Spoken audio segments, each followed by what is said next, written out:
এর জন্য প্রথমে আমাদের ইনসারশন পয়েন্টটা ডিটারমাইন করতে হবে। এটার জন্য ফার্স্ট ল্যান্ডমার্ক হচ্ছে এটা ল্যাটারাল এপিকন্ডাইল। ল্যাটারাল এপিকন্ডাইল থেকে along the sulcus 8 to 10 centimetre proximal যেতে হবে। সেই পয়েন্টটা এই অবধি এসেছি। এটার থেকে 3 to 4 সেন্টিমিটার বিলো ভার্টিক্যাল লাইনে এখান থেকে ইনসারশনটা শুরু হবে। এবার এটা মোটামুটি 4 সেন্টিমিটার লেন্থ, তাহলে 4 to 5 centimetre parallel to the sulcus আরেকটা পয়েন্ট ড্র করেছি, এটা হচ্ছে পয়েন্ট বি। এই পয়েন্ট এ থেকে পয়েন্ট বি এর মধ্যে ইমপ্লান্টটা থাকবে। ঠিক আছে, এই মার্কিংটা ফার্স্টে করে নিয়েছি। এবার ইনসারশন প্রসিডিওর শুরু করব। যে জায়গা অবধি ইনসার্ট করব সেই অবধি যেতে হবে।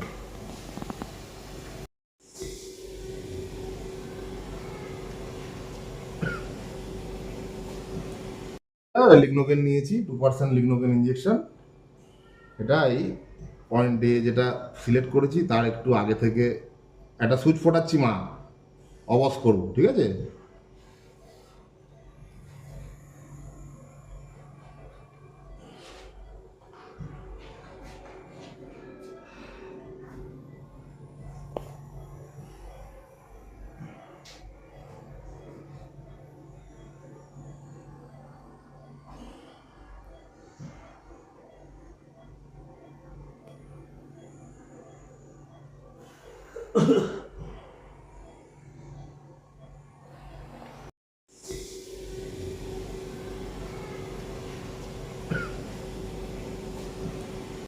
সেই জায়গাটা ধরতে হয়। এই দুদিকে ধরার জায়গা করা আছে। এটা হচ্ছে ক্যাপ, এই ক্যাপটা রিমুভ করতে হবে। খুললাম, এখানে একটা এই প্লাঞ্জার আছে, এই প্লাঞ্জারটা এখন হাত দেবো না। এই যে দিস ইজ দ্য নিডল, এই নিডলের ভিতরে ইমপ্লান্টটা আছে, একটা রডের মতো জিনিস দেখা যাচ্ছে, ওইটা হচ্ছে ইমপ্লান্ট ইনসার্টটা।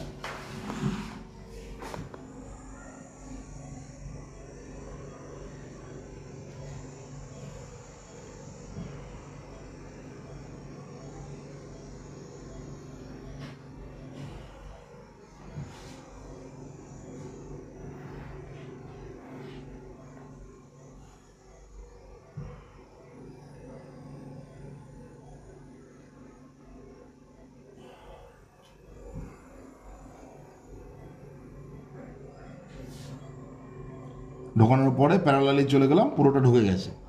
এই যে আর পোর্শন দেখা যাচ্ছে না। ঠিক আছে, পুরোটা বিলো দ্য স্কিন চলে গেছে। এখানে আর কোনো মেটালিক পার্ট কিছু দেখা যাচ্ছে না। এবারে এই প্লাঞ্জারটা টেনে দিলাম, ইমপ্লান্টটা রিলিজড হয়ে গেল। এবার এটা বার করে নেবো।